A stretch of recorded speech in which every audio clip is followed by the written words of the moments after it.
Summer garden maintenance, not AI Slop. I can't believe somebody called me an AI. If I was going to be AI, I'd be much prettier, that's for sure. But there's always something to do in the garden.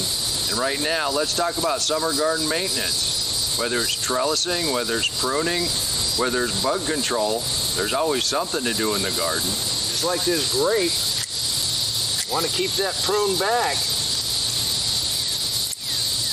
You know, I maintain the hardest work you're ever going to do in the garden is harvest. And that's true. But there are a few maintenance things you want to take care of. The little suckers coming off of your grape, they don't need to be taking energy from the fruit. And they're going to spread out here into the garden. So we're just going to take and clean these up. Since we're cut and drop, I'm just going to prune them off and leave them where they lay. They'll become part of the mulch. And that cleans that up pretty good. But while we're over here, let's take a look at a couple of these tomatoes.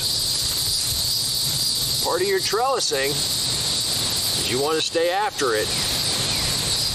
They grow really fast. If you let them get too far ahead, then you run the risk of hurting them while you're gently lifting those leaves around that string.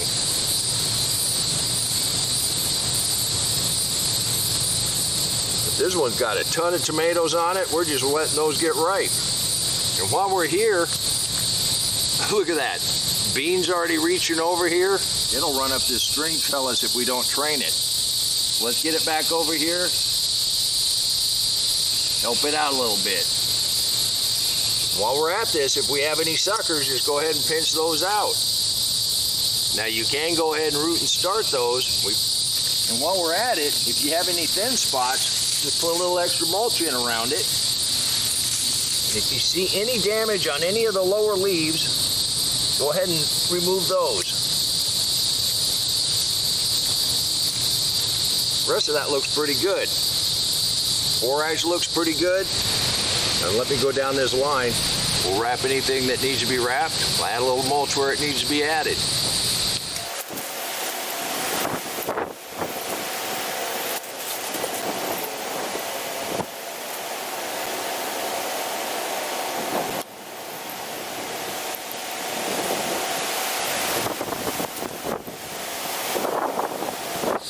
Right here's a prime example. We're down to bare soil.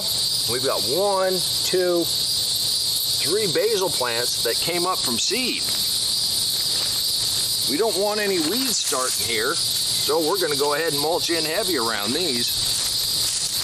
Anywhere you start seeing a bare spot, good idea to add your mulch. And I really do like to use in this kiln drying, wood chips, animal bedding. It's really easy to move around. And being in the bag, you can put it wherever you want it. And these peanuts we have growing underneath here, they're making flowers. Another easy part of your summer maintenance is bug control. Well, in this case, slug control. Now, I do use this slug bait. This is iron phosphate. It's just 2 elements, and as it breaks down, it becomes part of the ground. And it is pretty effective. And since we spray with as little as possible, the cold pressed neem oil and Dawn dishwashing soap, that's a contact. That's pretty good for squash bugs, but it really doesn't do anything for the slugs and snails. And deep mulch, where you would think would be harboring slugs and snails, it actually grows your plants so healthy, once they take off and start growing, the slugs and snails really can't do much damage to them. But we do put this down because we just put some seeds down. And young plants, well, they're young and tender. As far as our trellis goes, have you ever heard that saying, you can lead them to water, but you can't make them drink? We got all form of trellises, and we encourage them to climb, and sometimes they do, and sometimes they say, well, not today. But if you're going to encourage your plants to climb, be real gentle around the big leaves. You don't want to break them off. You don't want to bend that stem and create any kind of problem with them taking up water. But that, oh, look at this. Are you kidding me? Can you believe that? That right there is one of the main reasons we want to keep those vines off the ground, so you can actually see your pickles. And And this could probably grow quite a little bit more, but you know what? I'm gonna pick it. There's our first cucumber, because I've got another one right here, and I've got another one right here, and I'm gonna enjoy this for lunch. The point is,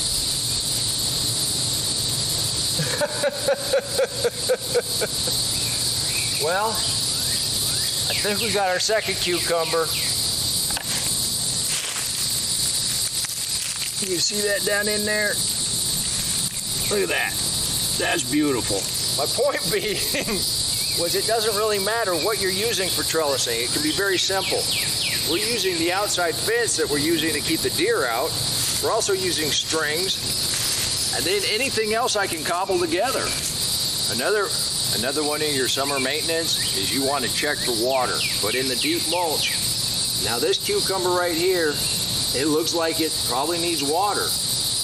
But I do know something about these plants. They're just pulling their leaves in to prevent from respirating water out. There's plenty of water in this ground right now. We had an inch of rain yesterday. As we continue waiting on the garden to continue to ripen up so we can start harvesting in earnest, I do have one more maintenance chore, and this is not AI Slop. But with the electric fence, I got to get the grass out of the fence, so I got to get the weed eater going. Now, yeah, that's still hard work, but it's not the hardest work you do in a deep mulch garden. That's actually outside the garden, and I'd have to do that anyhow.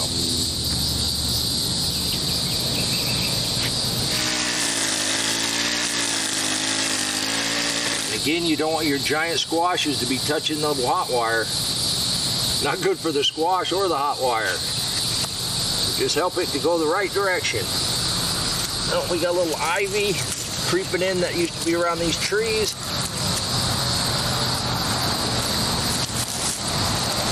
Don't want that creeping into the garden. No, this is an English ivy. This is not poison ivy. Poison ivy has, they're smoother leaves, but there's only 3. This has 5. It's a vine, and it likes to go. And it came in. It was on one of the trees out here. You want to get as much of that out as you can, because it likes to root wherever it touches. If you do run into poison ivy, you don't want to be messing with it. If your skin is sensitive, it'll blister you up and it'll irritate you for weeks. It can even put you into anaphylactic shock. You don't want to burn your poison ivy.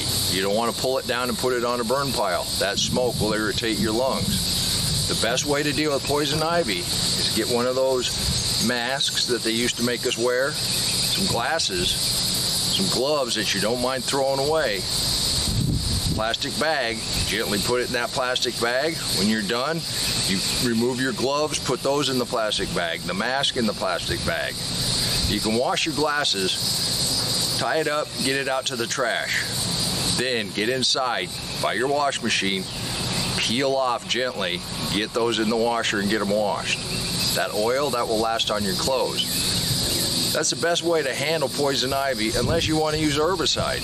Now, if it's out in your main yard, you can mow over it. It doesn't handle that very well. But along a fence or going up a tree, it's pretty tough to mow. But that's my tip on poison ivy. Well, looking for an example of poison ivy, look what we came across. These are some wonderful mushrooms. Cluster of 3, cluster of 3, leave it be. There's a little more mature plant. But those leaves come up and they're just clusters of 3. Now if you see that, you're going to have to spray it or you have to carefully clip it out. As we go deeper into the woods, they get a little bigger. You can do this too. And my hope for you is that your mulch stays deep, your harvest is heavy. Remember, take care of yourself, take care of your family, and God bless you.